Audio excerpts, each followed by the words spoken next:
გამარჯობა, მე ვარ სალომე არშბა, თქვენ უყურებთ HERA 21-ის ყოველკვირეულ გადაცემას ალტერნატიული აზრი და დღევანდელი გადაცემის თემა არის ახალგაზრდული მეგობრული სერვისები, რას გულისხმობს, რა ფუნქციას ატარებს და რამდენად მნიშვნელოვანია, რომ ჩვენს ქართულ რეალობაში არსებობდეს მსგავსი ტიპის სერვისები. სწორედ ამ თემებზე ვისაუბრებ ჩვენ სტუმართან ერთად, მაია პარკაული, ექიმი რეპროდუქტოლოგი, მოგესალმებით. დიდი მადლობა, რომ დღეს ჩვენი სტუდიის სტუმარი ხართ. სანამ საუბარს დავიწყებთ, მოდით მოვისმინოთ ახალგაზრდების მოსაზრებები, პოზიციები, სწორედ ახალგაზრდულ მეგობრულ სერვისებთან დაკავშირებით, როგორ ესმით მათ სწორედ ამ ასეთი სივრცეების არსებობა და შემდეგ დავიწყოთ საუბარი.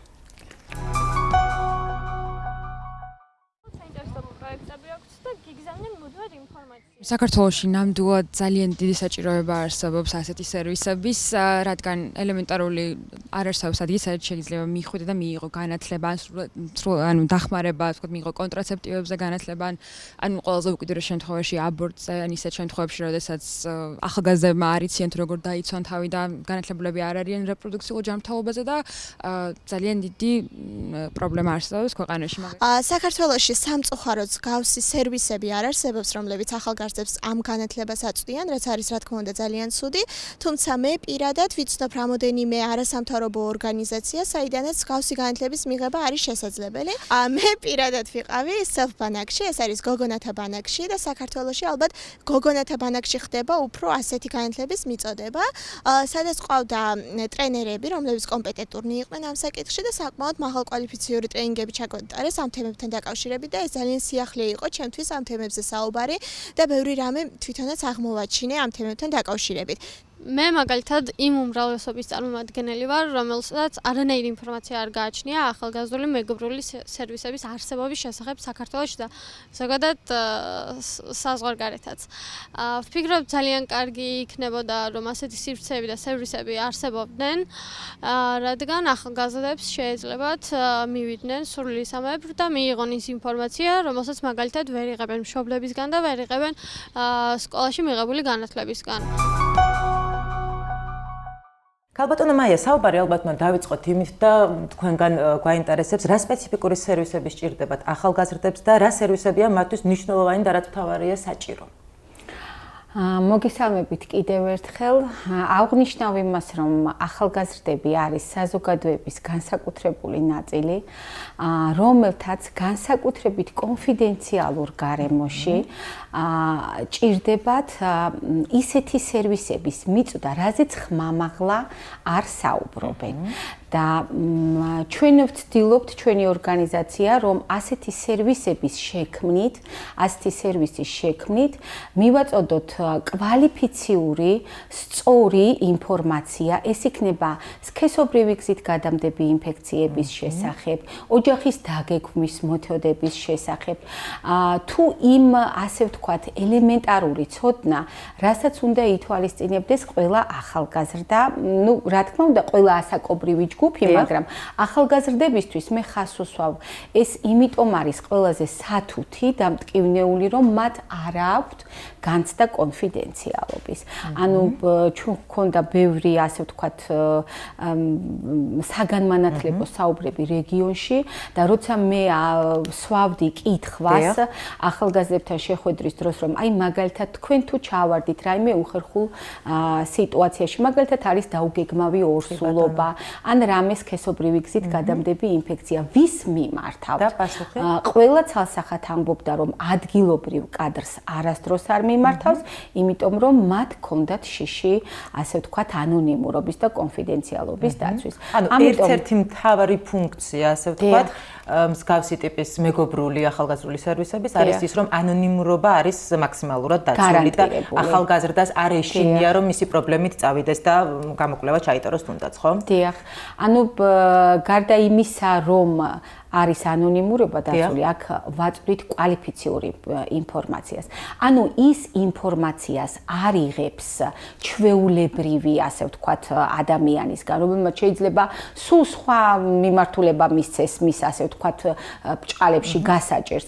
ანუ გარდა ამისა, ეს კაბინეტი ითვალისწინებს იმასაც, რომ მათ მიიღონ კვალიფიციური, ასე ვთქვათ, ინფორმაცია. რაც შეიძლება შემდგომ ერთ-ერთი პრევენცია იყოს, ხო? თუნდაც იმისა, რომ შემცირდეს თქვა დაუგეგმავი ორსულობები, სქესობრივი გზით გადამდები დაავადებების რიცხვი და ასე შემდეგ. ეს არის ასე ვთქვათ სამსახური, რომელიც აწვდის ამომწურავ ინფორმაციას. ყველა სქესობრივი გზით გადამდები ინფექციების შესახებ, მათი თავდაცვის მექანიზმის და გზების შესახებ, აგრეთვე ოჯახის დაგეგმვის მეთოდების შესახებ და თუ წყვილი ან ახალგაზრდა, შეიძლება იყოს ახალგაზრდა მარტო, ან წყვილი, რომელიც არის სამოქალაქო, ასე ვთქვათ, ქორწინებაში და არარეგისტრირებულ ქორწინებაში, მაქსიმალურად საიმედობით და მეგობრული, ასე ვთქვათ, განწყობით და არა დამსჯელი ან მენტორული ტონით, რომ თითოეული შემთხვევა ან кейსი შეიძლება განხილული იყოს ძალიან მეგობრულად, კვალიფიციურად, რასაც ხაზს უსვავ და გამოსავალიც დაიგეგმოს შესაბამისად. ამ შემთხვევაში მე როგორც ხვდები, ბარიერი აღარ არსებობს ხომ, რაღაცა სტიგმისგან, სტერეოტიპებისგან თავისუფლებიან ეს ახალგაზრდებიც და მათ აქვს შანსი, რომ სრულ ყოფილი და რაც თავარია სწორი ინფორმაცია მიიღონ ამა თუ იმ საკითხის შესახებ. როგორია მსოფლიო გამოცდილება?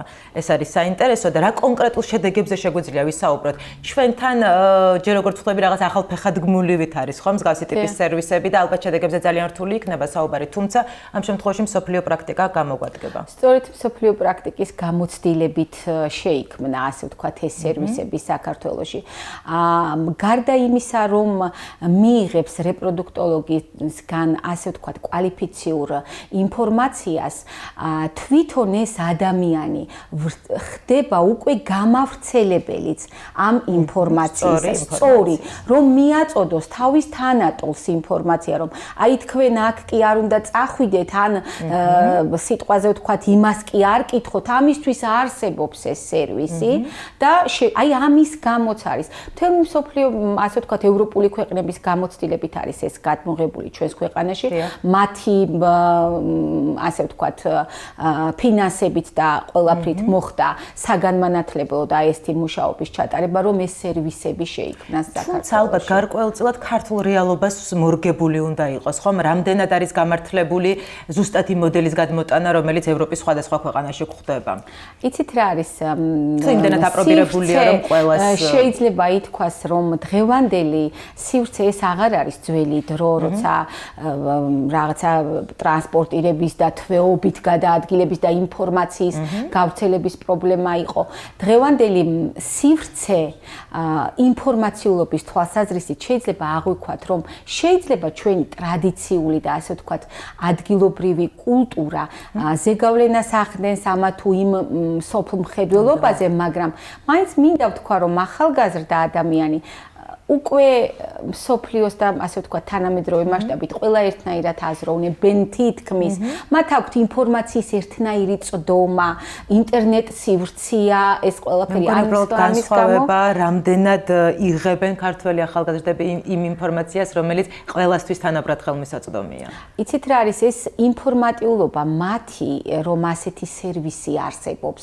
შეიძლება იყოს არასაკმარისი, მაგრამ როგორც კი ერთი მოხვდება, რომ არსებობს ეს სერვისი, მე დარწმუნებული ვარ, ის გაუწევს რეკომენდაციას, რომ მეორე ადამიანმაც მიმართოს. შეიძლება მათ არ ქონდეთ ხელმისაწვდომობა იმის, რომ საქართველოში არსებობს ასეთი სერვისი. ხო, სხვადასხვა სიმართლე გითხრათ, მეც არ ვიცოდი თუ საქართველოში არსებობდა მსგავსი ტიპის სერვისები და ქართული პრაქტიკა და ქართული მაგალითიც ბუნებრივია, ბევრად უფრო საინტერესო იქნება ჩვენი მაყურებლისთვის. დიახ და გავითვალისწინებთ იმასაც, რომ რატო ახალგაზრდული სერვისი და არა რეპროდუქციული ასაკის სერვისი, ხო? იმიტომ რომ გარდა იმისა, რომ ეს ძალიან ფაქიზი თემა მათთვის და ძალიან დიდი მნიშვნელობა აქვს იმას ახალგაზრდა ადამიანი სქესობრივი ცხოვრების, ასე ვთქვათ, სწორი სქესობრივი ცხოვრების წარმართვით და ასე ვთქვათ, ოჯახის დაგეგმვის მეთოდების გამოყენებით საფუძველი საფუძველი ეყრება ჯანმრთელ მომავალს. გარდა ამის გათვალისწინებით, ეს არის ფინანსურადაც ხელმოკლე, ასე ვთქვათ, ფენა სხვა რეპროდუქციული ასაკის ადამიანებისგან გათვალისწინებით, რომელიც დასაქმებულია, შრომობს, თავისი შემოსავალი აქვს, სტუდენტი, რომელიც სწავლობს, მას არ აქვს ასეთი დამატებითი შემოსავალი, რომ გინდა თუ არა ისეთი კვალიფიციურს და რაღაცა მაღალი ტექნოლოგიების კლინიკას მიმართოს, იმიტომ რომ იქ შესაბამისი ანაზღაურება უნდა. აი ამის გამოც არის შექმნილი მთელს მსოფლიოში ეს, რომ იყოს ეს მეგობრული და ახალგაზრდული სერვისი, რომ მაქსიმალურად, ასე ვთქვათ, უსასყიდლოდ მათ მიეწოდოთ ეს ინფორმაცია, როგორც მომავალი ჯანმრთელი მომავალი თაობის, ასე ვთქვათ, პრევენცია. ეს არის სივრცე, სადაც ახალგაზრდა მიდის სამედიცინო გამოკვლევაზე. ეს ერთი ხო სამედიცინო კუთხით რომ განვიხილოთ. გარდა ამისა, როგორც ხვდები, აქ არაფორმალურ განათლებასთანაც გვაქვს შეხება, იმიტომ რომ ვიღებთ სწორ ინფორმაციას. ანუ ერთგვარი შემეცნებით ფუნქციასაც, რა თქმა უნდა, საკუთარ თავში ატარებს და ითავისებს, როდესაც ვსაუბრობთ ახალგაზრდულ მეგობრულ სერვისებზე, ხო? დიახ. ასევე ძალიან საინტერესოა ჯანდაცვის სამინისტროს ინიციატივა და აუცილებლად გვინდა ვისაუბროთ დედათა და ახალშობილთა ჯანმრთელობის ხელშეწყობის 2017-2030 ეროვნულ სტრატეგიაზე არის საუბარი და სადაც ხაზგასმულია ახალგაზრდებისადმი კეთილმოწყობილი სერვისების შექმნის საჭიროებაზე საქართველოში ამაზე საუბარი. როგორ ფიქრობთ, რამდენად რას შეუწყობს კონკრეტულად ხელს ჩვენს ქვეყანაში ახალგაზრდული მეგობრული სერვისების შექმნა და რამდენად არის აუცილებლობა რომ ჯანდაცვის სამინისტროც უკვე ასე აქტიურად ჩაერთოს, ანუ სახელმწიფოს პოზიციაც ბუნებრივია ძალიან საინტერესოა ამ საკითხთან მიმართებაში, ხო? ძალიან სწორად დააყენა ჯანდაცვის სამინისტრომ ეს საკითხი და ძალიან აუცილებელია რომ სახელმწიფოს ჯანდაცვის სამინისტროც ამაში იყოს ჩართული, იმიტომ რომ ახალგაზრდები ჯერ დავიწყებთ იმით რომ არის უფრო სექსუალურად აქტიური ვიდრე დავუშვათ სხვა ასაკობრივი ჯგუფი. ამიტომ მომავალი ჯანმრთელი განათლებული ასე ვთქვათ საზოგადოების შექმნის გარანტია.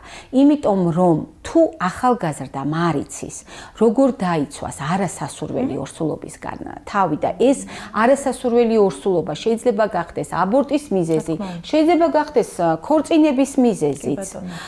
რის გამოც მას შეიძლება ქონდეს გეგმები თავის სწავლასთან, პიროვნულ განათლებასთან. ამის გამო სახელმწიფო კარგავს თუ კი ამითი ის ადამიანი დაზარალდება აი ამ არასასურველი ორსულობის ასე ვთქვათ, კარგავს ერთ შემდგარ ასე ვთქვათ ადამიანს, რომელსაც შეეძლო რომ სახელმწიფოს სამსახურში ჩამდგარიყო მთელი თავისი რესურსით. აი ოჯახის დაგეგმა გვაძლევს იმის საშუალებას, რომ შვილი ყავდეს სასურველ დროს, სასურველი შუალედით, სასურველი არა მარტო ჯანმრთელობის მდგომარეობის დროს, სასურველი ფინანსური, ეკონომიური, სტაბილური, გონებრივი და განათლების მდგომარეობის დროს. ეს ერთი საკითხი, რომ საზოგადოების სრულფასოვანი წევრი იზრდება. ამით მეორე ისიც, რომ ახალგაზრდამ თუ არ იცის თავი როგორ დაიცვას სქესობრივი გზით გადამდები ინფექციებისგან, ეს მამაკაცი იქნება თუ ქალი, ქალი ის თუ მომავალი დედა, მამაკაცი მომავალი მამა. ამიტომ დედათა და შვილთა უსაფრთხოება პირდაპირ დევს იმაში, რომ ახალგაზრდა იყოს ინფორმირებული. ვინც ინფორმირებულია, ის შეიარაღებულია. რა თქმა უნდა. და ამიტომ მე ვფიქრობ, რომ ეს სტრატეგია არის სახელმწიფოებრივი. და ყველა ადამიანი და მე როგორც ექიმი რეპროდუქტოლოგი ყოველთვის ვცდილობ, რომ ვიაზროვნო ასე, ჩავატარო ასეთი კონსულტაცია, ასე ვთქვათ, კონსულტაციასაც არ ვეძახი, ეს არის კონსულტაცია, კონსულტირება, ანუ ურთიერთ შეთანხმების ახსნის საფუძველზე, მეგობრულად, კონფიდენციალურად ის ადამიანი უნდა იყოს დარწმუნებული, რომ მე მისი მეგობარი ვარ. დღეს, როდესაც საუბრობთ ახალგაზრდულ მეგობრულ სერვისებზე საქართველოში, აქ იგულისხმება დედაქალაქი თუ რეგიონებზეც გავდივართ, იმიტომ რომ ხშირად ხდება ხოლმე, რომ დედაქალაქზე ხდება კონცენტრირება და რეგიონები რჩება ყურადღების მიღმა. სამწუხაროდ, მუდმივად რეგიონებში ასე მომქმედი სერვისები ყველგან არ არის.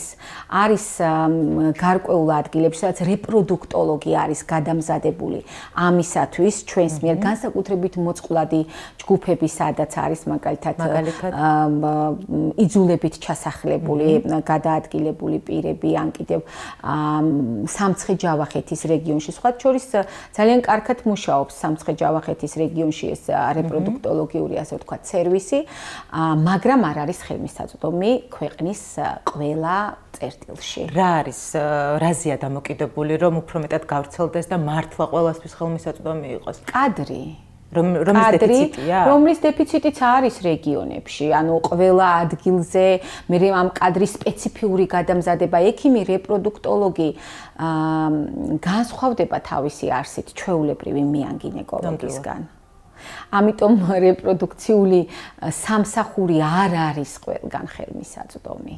მე ვფიქრობ ამის გამო ალბათ სხვათა შორის ამ თემას აუცილებლად განვავრცობთ ჩვენ სტუმართან ერთად ჯანდაცვის სამინისტროს წარმომადგენელი შემოგვიერთდება და სწორედ მისგან მივიღებთ აი ამ შეკითხვებზე პასუხს.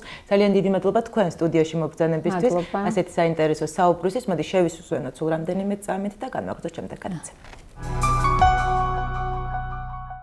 განვაგრძობთ გადაცემას და ჩვენი თემა არის ახალგაზრდული მეგობრული სერვისები. როგორც გადაცემის წინა ნაწილში გითხარით, შემოგვიერთდა ჯანდაცვის მინისტრის მოადგილის თანაშემწე ეკატერინე ფესტვერიძე. მოგესალმებით.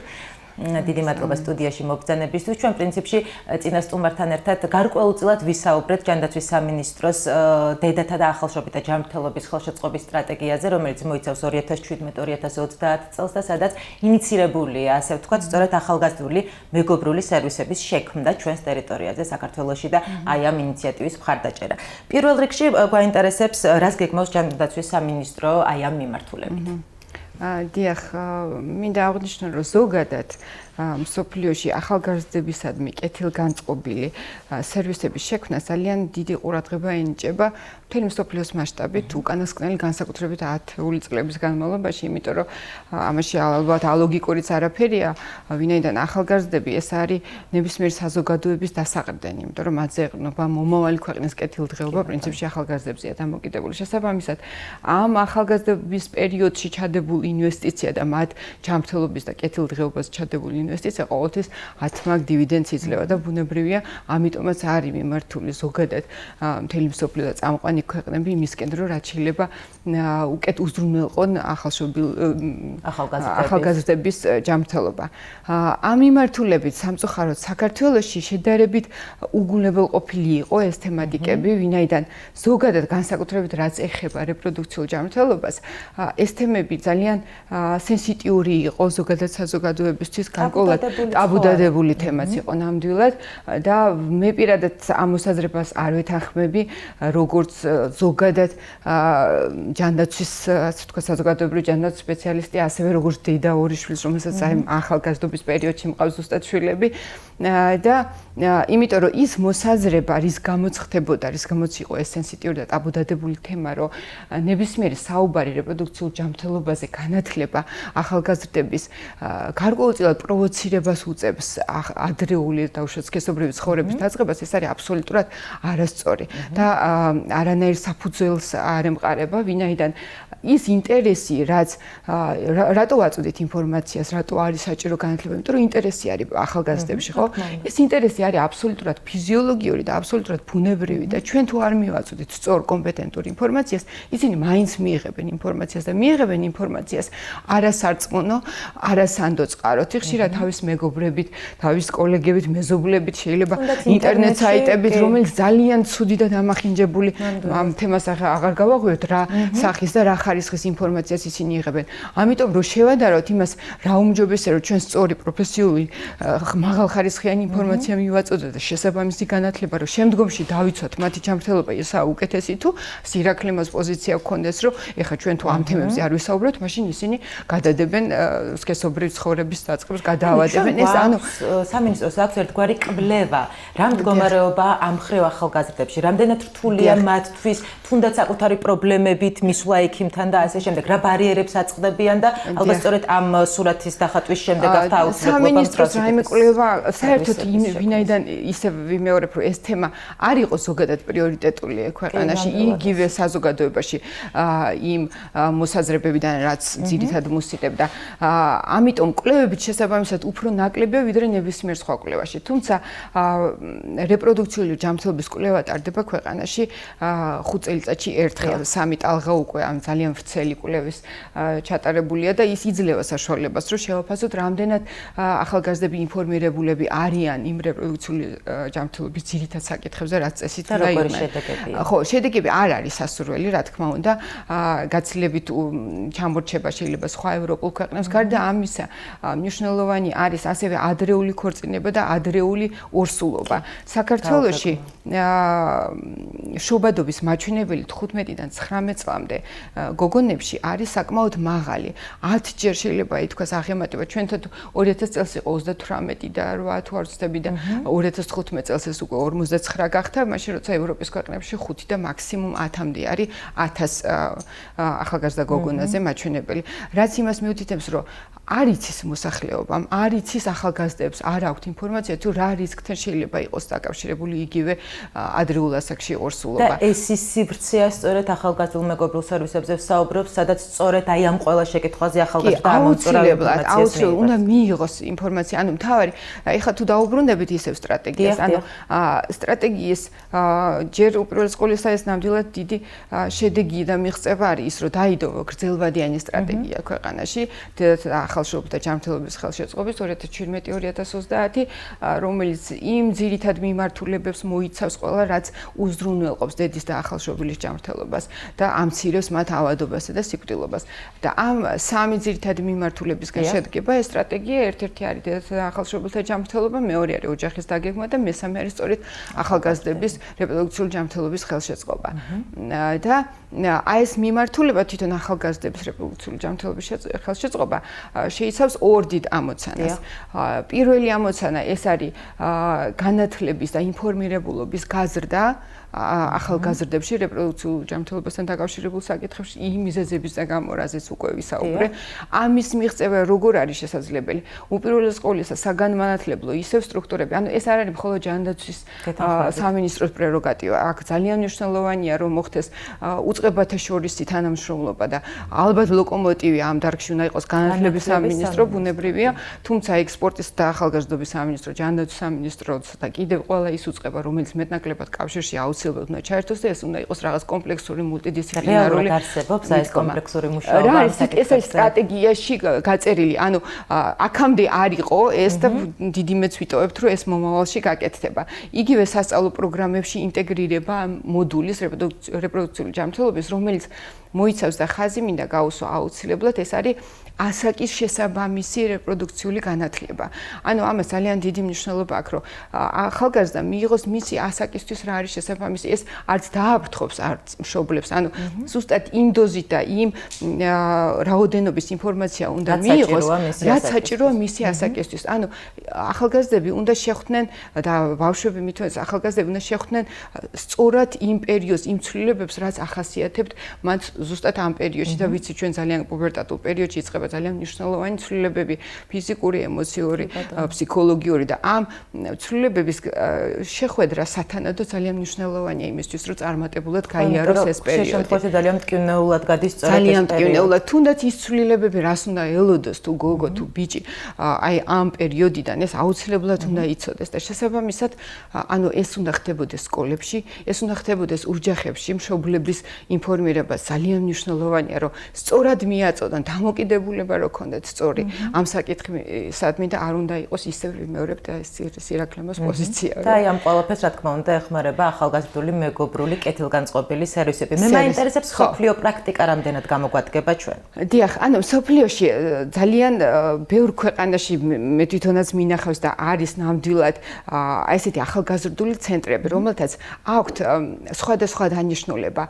იქ არის არა მხოლოდ რეპროდუქციული დაუშვათ სერვისების მიწოდება, არა მხოლოდ კონსულტირება და სერვისის მიწოდება, არამედ არის ცენტრები, სადაც შეუძლიათ ახალგაზრდებს გაერთონ, დაკავდნენ, ანუ ჯანსაღი ცხოვრების წესის პრომოცია ხდება, ანუ მულტიპროფილური და ფუნქციური არის ეს ცენტრები და არ მოიცავს მხოლოდ ჯანმრთელობის საკითხების განხილვას დაუშვათ და ჯანდაცვის სერვისების მიწოდებას, არამედ ზოგადად დაკავება, გართობა ახალგაზრდების იმისთვის, რომ აი სწორი მიმართულება მისცე ახალგაზრდას და არ დაკავდეს. შესაძლებელია საქართველოშიც ასეთი საქართველოს შესაძლებელი ამ ეტაპზე, ანუ მე ისევ რო დაუბრუნდა იმ სტრატეგიის ორ მიმართულებას, ანუ ერთი რაც თქვით ეს არის განათლება და ინფორმირებულობის გაზრდა, რომელიც უნდა მოხდეს სკოლის პროგრამაში ინტეგრაციით ამ საკითხების, გარდა ამისა თვითონ სამედიცინო პერსონალი, რომელიც სკოლას ემსახურება, ექიმი ან ექთანი ან ზოგან მხოლოდ ექთანი არის, მათი შესაბამისი გადამზადება იმისთვის, რომ მათ ჯერ ერთი ინფორმატიულად სრულყოფილად იყვნენ მომზადებულები, რომ სწორი, კომპეტენტური და ხარისხიანი ინფორმაცია მიაწოდონ და მეორე აქვს ძალიან დიდი მნიშვნელობა, როგორ მიაწოდებს ინფორმაცია, ანუ გარკვეული კომუნიკაციის უნარჩვევები იმისთვის, რომ ახალგაზრდას არა დამტუქსველი დამოკიდებულება ქონდეს, არამედ მეგობრული, ნებისმიერი პრობლემა, რა პრობლემითაც მიმართავს ახალგაზრდა ასეთ ცენტრს და დაუშვათ იმ პერსონალს, რომ ის მიმღეობა იყოს შესაბამისი სამედიცინო პერსონალის მხრიდან, იმიტომ რომ ეს ქმნის ძალიან დიდ ბარიერს და აქამდე ჩვენთან ეს სერვისები არ იყო ისეთი ღია და ახალგაზრდისადმი კეთილგანწყობილი, ეს სიტყვა ზუსტად კარგად გამოხატავს მის შინაარს, რომ აი განწყობა უნდა იყოს ძალიან მეგობრული იმისთვის, რომ გაიხსნას ახალგაზრდა და შეძლოს მან თავის პრობლემებზე საუბარი. ხათაშორის ჩვენი სტუმარი ქალბატონი მაია საუბრობდა კადრების დეფიციტზე და ყურადღება გაამახვილა რეგიონებზე. აქ გვაქვს ეს პრობლემა რეალურად, იმიტომ რომ ჩვენ საუბრობთ, რომ ძალიან დიდი მნიშვნელობა აქვს, რომ სამედიცინო პერსონალი დახვდეს ახალგაზრდას მომზადებული. დიახ, მე ვერ ვიტყვი, რომ რეგიონებში საერთოდ კადრების დეფიციტი ზოგადად ქვეყანაში არსებობს, ბუნებრივია. აი ამ სფეროში რო ვთქვა, რომ აი განსაკუთრებულად რეგიონებს აკლია კადრი, თქო, მე მგონი თანაბრად აკლია მთელი ქვეყნის მასშტაბით, იმიტომ რომ აი ამ ტიპის გადამზადება, აი ამ კომუნიკაციის უნარჩვევებზე უფრო მეტად ორიენტირებული და ანუ როგორ მიაწოდო ახალგაზრდასთვის კეთილგანწყობილი სერვისი, შესაძლებელია ზოგადად სამედიცინო ინფორმირებულობა და განათლება იმათ ძალიან ადეკვატური აქვს იმისთვის, რომ რეპროდუქციული ზოგადად ჯანმრთელობის სერვისი გაუწიოს, მაგრამ აი რა ფორმით მიაწოდოს ეს სერვისი, აი ამ კუთხით გადამზადება ნამდვილად არ აწყენდა არც რეგიონს და არც კი, როდესაც შეიქმნება აუცილებლად ეს არის სტრატეგიაში გაწერილი, რომ გადამზადეს პერსონალი შესაბამისი ამ სერვისების გასაწევად. გარდა ამისა, მეორე რაც მიმართულება რაც არის ერთი განათლება და მეორე არის აი ამ სერვის ცენტრების ან სერვისების უზრუნველყოფა. სერვის ცენტრების შექმნა, რა თქმა უნდა, იდეალურ სიტუაციაში ძალიან კარგი იქნება, რამდენად ამის რესურსი დღესდღეობით არსებობს. ხშირად ეს ხდება ხოლმე დონორული ორგანიზაციების მხარდაჭერით. თუ არა დაუშვათ თუ სერვის ცენტრები როგორც დაუშვათ ევროპაში და უცხოეთში არის თუ ისეთი შექმნა ვერ მოხერხდა, თუმცა ეგეც არის სტრატეგიაში გათვალისწინებული, მაშინ პირველადი ჯანდაცვის დონეზე ინტეგრაცია ამ სერვისის. და რატო პირველადი ჯანდაცვის დონეზე? იმიტომ რომ პირველადი ჯანდაცვა ეს არის ის პირველი რგოლი, სადაც ყოველთვის ოჯახიც არის მიჩვეული, რომ აი ოჯახის წევრები მიდიან, ახალგაზრდები მიდიან და პლუს კონფიდენციალობის, აი აქ ძალიან მნიშვნელოვანი არის პრივატულობის კონფიდენციალობის დაცვა.